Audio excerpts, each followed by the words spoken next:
उनका इस्तीफा लें। आरएसएस ने कहा है कि रिलीजन बेस्ड रिजर्वेशन है, इट इज अगेंस्ट कॉन्स्टिट्यूशन। कहाँ पे हुआ है?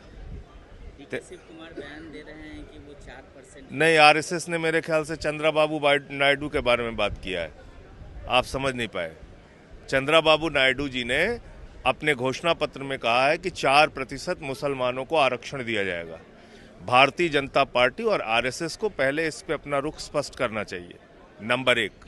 दूसरी बात, भारतीय जनता पार्टी के ठेकेदारों को जो कर्नाटक में कमीशन मिल रहा था, वो कमीशन बंद हो रहा है, इसकी चिंता है। बीजेपी के जितने भी ठेकेदार वहां पे ठेका पा रहे थे इस रिजर्वेशन से, माइनॉरिटी रिजर्वेशन से, उनका वहां पे ठेके का काम बंद हो रहा है, कमीशन बंद हो रहा है, पैसे की कमाई बंद हो रही है, इसलिए विरोध कर रहे हैं। तीसरी बात, माइनॉरिटी में कौन कौन आता है? बुद्धिस्ट आते हैं। कौन है बुद्धिस्ट? ज्यादातर हमारे दलित भाई हैं, उनको ठेका नहीं मिलना चाहिए। कौन आता है माइनॉरिटी में? सिख भाई, उसमें भी दलित हैं, उनको ठेका नहीं मिलना चाहिए।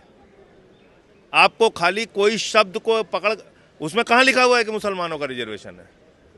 उसमें कहां लिखा हुआ है? उसमें लिखा हुआ है माइनॉरिटी रिजर्वेशन। माइनॉरिटी में पारसी हैं, माइनॉरिटी में बुद्धिस्ट हैं, माइनॉरिटी में सिख हैं, माइनॉरिटी में जैन हैं, माइनॉरिटी में क्रिश्चियन है, माइनॉरिटी में मुस्लिम है। आप पकड़ के चलते हो खाली मुसलमान। आप इस देश में बाकी लोगों को आप माइनॉरिटी नहीं मानते? जो हमारे दलित भाई बुद्धिस्ट हैं वो माइनॉरिटी नहीं है, जो दलित भाई सिख हैं वो माइनॉरिटी नहीं है, क्रिश्चियन में भी हमारे बहुत सारे दलित भाई हैं। तो ये भाजपाइयों की जो उनके पेट में जो दर्द है, उसकी सबसे बड़ी वजह यह है कि उनका ठेका छिन रहा है। ये ठेकेदारों की पार्टी है, ठेकेदारों के साथ खड़े होना चाहते हैं ये, इसलिए बस सारा विरोध है।